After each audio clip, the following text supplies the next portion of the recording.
Hey, what is going on, guys? Talk Norwich City here, back for another video. Today I've got a bit of a debate video slash topic video talking about the Murphy twins. After Jacob Murphy's fantastic recent performance for Coventry and also Josh's brilliant performances throughout the season for MK Dons, I'm starting to think to myself, are these twins the future of Norwich City? Will they be the players that really propel us to bigger and better things over the next 10, 15 years? And I think they will be. Now, Jacob Murphy has his improvement has really stepped up a gear in the last couple of seasons. In that FA Youth Cup winning season, Josh Murphy was the player who everyone thought was going to be Norwich City's next best thing. And Jacob was sort of the brother that was being left behind a bit. That was the fans' opinions anyway. And I think I thought that to a certain extent. But over the past couple of seasons, Jacob's development has been absolutely ridiculous, and now he's probably on par with Josh, if not slightly better. I mean, statistics would show he is the better performing twin at the moment. Now, I don't want to compare both of these players to each other, really. They're their own person, you know, but they will always be compared to each other, I think, just because of the nature of their relationship and things like that. But Jacob Murphy scored 2 goals at the weekend for Coventry in a 3-1 win over Colchester, and he was played as sort of a deep-lying striker. Normally he's either a winger, basically that's the only position he's ever really played is the winger, but he was played in behind the striker and scored 2 goals, and his manager said he looked fantastic centrally. Jacob himself said he really did like and enjoy the role of the central, pretty much striker of that game, because they were missing their top goal scorer.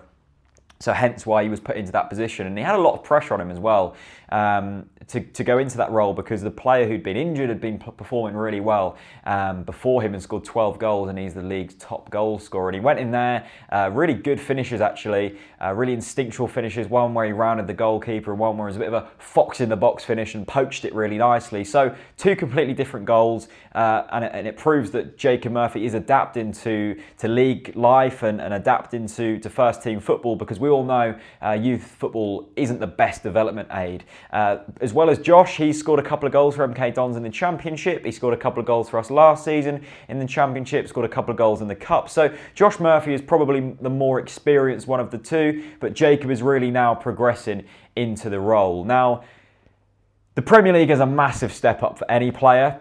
Both Josh and Jacob, of course, are only 20 years old, so they've got a hell of a lot of time to progress. But you know, you look at the Nathan Redmonds, to be a top player, you have to really be getting into the Premier League at about 21, 22 years old if you really want to progress from this sort of wonder kid into a player that is doing it week in, week out for first team football in the Premier League. Now, Norwich City aren't a team that can go out and splash cash on fantastic players and really go wild with wage budgets, but if we can start to develop some youth players, the likes of Josh and Jacob Murphy, the likes of Cameron McGee, and he's now tearing up in League 2. That's a real shame that we let him go. But, you know, we need to keep hold of these players and we need to really look at their development. Hence why I'm so interested in how they're performing week in, week out for their clubs at the moment that they're on loan to. But I genuinely think that Josh and Jacob Murphy have a massive future. I think they're going to probably stay at Norwich City, but we do need to bed them in as soon as we can into the Norwich City setup so they can get used to that and really progress as footballers. But I think we've got 2 fantastic players on our hands here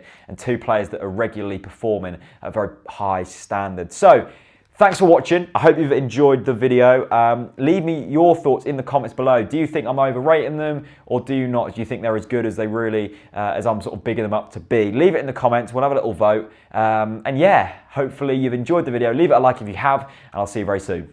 Peace out.